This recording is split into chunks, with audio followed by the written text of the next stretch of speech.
PCB या दोघांची मित्रांनो आपल्याला बघायची आहे ते म्हणजे स्ट्रॅटेजी. 9.8 म्हणजे तुम्ही काय घेणार आहे 10 घेणार आहे. कॅल्क्युलेशन मित्रांनो करायला सोपं जातं. ऑप्शन जास्त वापरा, त्याच्यानंतर C ऑप्शन वापरा, त्याच्यानंतर मित्रांनो A ऑप्शन वापरा आणि त्याच्यानंतर मित्रांनो D ऑप्शन वापरा. यस. हॅलो नमस्कार विद्यार्थी मित्रांनो, आज बघणार आहेत आपण MHT CET 2024 PCM आणि PCB या दोघांची मित्रांनो आपल्याला बघायची आहे ते म्हणजे स्ट्रॅटेजी. कशा पद्धतीने मित्रांनो आपण PCM आणि PCB हे व्यवस्थित पद्धतीने क्वेश्चन सॉल्व करून मित्रांनो चांगल्या पद्धतीने आपल्याला पर्सेंटाइल पडतील, काय स्ट्रॅटेजी आपल्याला वापरायची आहे बघूयात. स्टुडंट बघा, यामध्ये सब्जेक्ट वाईज मार्क किती असतात तर स्टुडंट फिजिक्स, मॅथ्स आणि केमिस्ट्री, बायो. फिजिक्स मध्ये स्टुडंट क्वेश्चन 50 मार्क 50, मॅथ्स मध्ये सुद्धा क्वेश्चन 50 मार्क 50. ओके, त्याचबरोबर स्टुडंट केमिस्ट्रीमध्ये सुद्धा स्टुडंट क्वेश्चन 50 आणि स्टुडंट मार्क सुद्धा मित्रांनो 50 असतात. ओके, त्याचबरोबर बायोमध्ये स्टुडंट क्वेश्चन असतात 100 आणि स्टुडंट मार्क असतात, मार्क सुद्धा मित्रांनो 100. तर अशा पद्धतीने मित्रांनो क्वेश्चन आणि मार्क तुम्हाला समजलेलं आहे. टोटल मित्रांनो CET PCM हा पेपर तुमचा 200 मार्काचा असतो आणि स्टुडंट PCB हा सुद्धा तुमचा पेपर 200 मार्कांचा असतो. PCM मध्ये तुम्हाला सॉल्व करायचे असतात 150 क्वेश्चन, PCB मध्ये तुम्हाला सॉल्व करायचे असतात मित्रांनो 200 क्वेश्चन. लक्षात घ्या, फिजिक्स, केमिस्ट्री, मॅथ आणि फिजिक्स, केमिस्ट्री, बायो या ठिकाणी दिलेला आहे. आता स्टुडंट याचा टाइम किती असतो, जर मित्रांनो तुम्हाला फिजिक्स आणि केमिस्ट्री हा जर हे दोन पेपर जर म्हणजे हे दोन पेपर एकत्र असतात त्याच्यासाठी तुम्हाला टाइम असतो 90 मिनिटं आणि 90 मिनिटात तुम्हाला 100 प्रश्न सॉल्व करायचे आहेत. मित्रांनो 100 प्रश्न आपल्याला, तुम्ही मला सांगा 90 मिनिटामध्ये 100 प्रश्न वाचून सॉल्व करायचे आहेत, राईट. त्यामध्ये न्यूमेरिकल्स असणार आहेत, फिजिक्सचे न्यूमेरिकल्स असतील, केमिस्ट्रीचे काही न्यूमेरिकल्स असतील, काही क्वेश्चन फुल टॉस असतात, ते मित्रांनो व्यवस्थित पद्धतीने करायचे. ओके, सो दॅट कसे करायचे मी तुम्हाला सांगतोय. ओके, सो दॅट आणि स्टुडंट मॅथ्समध्ये स्टुडंट 90 मिनिटात तुम्हाला 50 क्वेश्चन करायचे आणि मॅथ्स तुम्हाला सॉल्व करायला लागतं, बरोबर. येस. आता बघूयात स्टुडंट, व्हिडिओ पूर्ण बघा, पुढं स्ट्रॅटेजी सांगणार आहे मी तुम्हाला कसं जायचं आहे आपल्याला. येस. आता स्टुडंट बघा स्ट्रॅटेजी काय मित्रांनो, कशा पद्धतीने मित्रांनो आपल्याला क्वेश्चन सॉल्व करायचे. तर इथून पुढे स्टुडंट स्ट्रॅटेजी सुरू झाली आहे. ओके, पूर्ण वेळ व्हिडिओ बघा. तर स्टुडंट जी ची व्हॅल्यू मित्रांनो सगळ्यांना माहिती आहे, एक्सेलरेशन ड्यू टू ग्रॅव्हिटी 9.8 असते.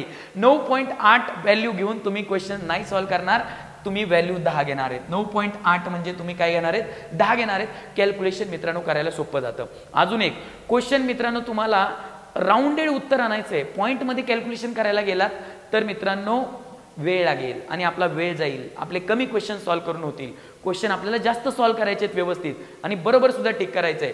सो जी ची व्हॅल्यू घेताना स्टुडंट 10 घ्या. पायची व्हॅल्यू बऱ्याचदा येते मित्रांनो, त्यावेळेस तुम्ही 3.14 जी व्हॅल्यू असते त्याला तुम्ही मित्रांनो फक्त 3 घ्या.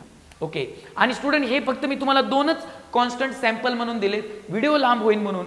मित्रांनो जे पण सगळे कॉन्स्टंट असतात ना, ह्या कॉन्स्टंटच्या व्हॅल्यूज तुम्ही राऊंडेड घ्या, राऊंडेड अप करून घ्या. म्हणजे 3.14चं जसं 3 केलंय, 9.8चं जसं 10 केलंय, तसं मित्रांनो राऊंडेड व्हॅल्यूज करून तुम्ही पुट करायचे आहेत, म्हणजे स्टुडंट तुमचं लवकर उत्तर येऊ शकतं. ओके, ही स्ट्रॅटेजी तुम्हाला फॉलो करायची. अजून पुढे बघा की तुम्हाला सपोज स्टुडंट तुम्ही PCM ची एक्झाम देत आहेत, PCM. ओके, तर स्टुडंट तुम्हाला माहिती आहे काही चॅप्टर असे असतात जे थेरॉटिकल असतात आणि काही चॅप्टर मित्रांनो असे असतात की ज्यांच्यामध्ये फॉर्म्युले जास्त असतात. ज्यांच्यामध्ये फॉर्म्युले जास्त आहेत त्या चॅप्टरवर स्टुडंट फॉर्म्युला बेस्ड क्वेश्चन तयार केला जातो आणि जे थेरॉटिकल आहेत त्याच्यातून मित्रांनो थेरॉटिकल क्वेश्चन विचारण्याची शक्यता असते. सो दॅट मग स्टुडंट जे चॅप्टर फॉर्म्युला बेस्ड आहेत त्याच्यावरचे क्वेश्चन तुम्ही आधी करा. सपोज मित्रांनो मॅथ्स बद्दल जर सांगायचं म्हणलं तर मी तुम्हाला सांगतो की सपोज स्टुडंट लॉजिक आहे. ओके, लॉजिक क्वेश्चन बघितलं की आपल्याला कळतं लॉजिकचा कोणता क्वेश्चन आहे. ते कंजंक्शन, डिस्जंक्शन, तसे सर्किट जर बघितले तर आपल्याला लगेच कळतं की बाबा क्वेश्चन हा लॉजिक मधला आहे. त्याचबरोबर मॅट्रिक्स सुद्धा मित्रांनो सोपा चॅप्टर आहे. त्याचबरोबर पेअर ऑफ स्ट्रेट लाईन सोपा चॅप्टर आहे. वेक्टर्स, LPP हे जे चॅप्टर्स आहेत हे लगेच लवकर सुटणारे क्वेश्चन्स वाले चॅप्टर्स आहेत. त्यामुळे स्टुडंट ते तुम्ही इझी क्वेश्चन सुरुवातीला करा. बघा हीच स्ट्रॅटेजी स्टुडंट, ही स्ट्रॅटेजी लक्षात ठेवायची. इझी क्वेश्चन्स आणि इझी चॅप्टरचे, तुम्हाला जे चॅप्टर इझी वाटतात ते क्वेश्चन मित्रांनो तुम्हाला आधी घ्यायचे आहेत. ओके, त्याचबरोबर शॉर्ट कॅल्क्युलेशन्स करायचे, कॅल्क्युलेशन पूर्ण करायचं नाही. तुमचं शॉर्ट कॅल्क्युलेशन मध्ये तुम्हाला आन्सर करायचं आहे. काही गोष्टी माइंड मध्ये करा. जसं तुम्हाला शॉर्ट कॅल्क्युलेशन म्हणजे स्टुडंट 9.8 ची व्हॅल्यू 10 घ्यायची आहे. कॉन्स्टंटच्या व्हॅल्यू तुम्ही राऊंडेड अप करा. येस. ओके स्टुडंट, सगळ्यांना सांगण्यात येतंय तुम्हाला निगेटिव्ह सिस्टीम नाहीये, MST CET मध्ये निगेटिव्ह सिस्टीम नाही, त्यामुळे स्टुडंट तुम्हाला ऑल क्वेश्चन्स अटेम्प्ट करायचे सगळे. जय माता दी. जर क्वेश्चन आलेला नाहीये तरी सुद्धा तुम्हाला तो टिक करायचा आहे. येस. आता बघा स्टुडंट, 3 प्रकारचे विद्यार्थी असतात. येस, ज्या विद्यार्थ्यांनी मित्रांनो पूर्णतः अभ्यास केलेला आहे अशा विद्यार्थ्यांसाठी ही स्ट्रॅटेजी फॉलो करा की तुम्हाला रीडिंग करून 150 पैकी, PCMचं बोलतोय मी, 150 पैकी रीडिंग करून 130 क्वेश्चन तुम्हाला सॉल्व्ह करायचे. 130. जास्त पर्सेंटाईल पाहिजेत ना, 98 अबो, 99 अबो, तर 130 क्वेश्चन तुम्हाला वाचून सॉल्व्ह करायचे. येस. आणि स्टुडंट, हे जे 20 क्वेश्चन्स आहेत हे तुम्हाला जय माता दी करायचं आहे. म्हणजे स्टुडंट हे तुम्हाला अंदाजे करायचे. ओके, अंदाजे करण्यासाठी काय स्ट्रॅटेजी फॉलो करायची ते तुम्हाला सांगितलं जाईल. बघा सगळे की तुम्हाला 130 क्वेश्चन सॉल्व्ह करत असताना जो ऑप्शन तुम्हाला जास्त वेळा आल्यासारखा वाटतो तोच मित्रांनो तुम्ही ह्या 20 क्वेश्चनला वापरायचा. ओके, सपोज स्टुडंट तुमचा बी ऑप्शन जास्त आलाय आणि शक्यतो बीच ऑप्शन जास्त असतो मित्रांनो, बी ऑप्शन जास्त वापरा, त्याच्यानंतर सी ऑप्शन वापरा, त्याच्यानंतर मित्रांनो ए ऑप्शन वापरा आणि त्याच्यानंतर मित्रांनो डी ऑप्शन वापरा.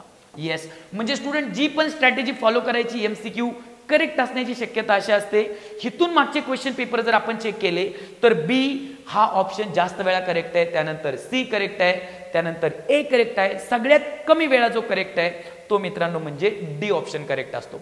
येस मित्रांनो, हे मध्यम अभ्यास करणारे विद्यार्थी मित्रांनो, रीडिंग करून तुम्हाला 90 ते 100 क्वेश्चन सॉल्व्ह करायचे. रीडिंग करून वाचून व्यवस्थित वाचा, ऑप्शन वाचा आणि असे म्हणजे रीडिंग करून स्टुडंट तुम्हाला 90 ते 100 क्वेश्चन सॉल्व्ह करायचे आणि 50 ते 60 प्रश्न मात्र तुम्हाला अंदाजे करायचे. जय माता दी, जय माता दी.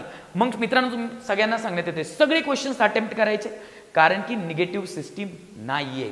ओके, सो दॅट अशा पद्धतीने तुमचे 150 क्वेश्चन अटेम्प्ट होतील. येस, यातले काही बरोबर येतील, यातले काही बरोबर येतील, तुम्हाला चांगले मार्क पडतील. मित्रांनो, हे तर काय वापरायचं बघा, स्ट्रॅटेजी सगळ्यांना सांगण्यात येते. ही स्ट्रॅटेजी वापरा.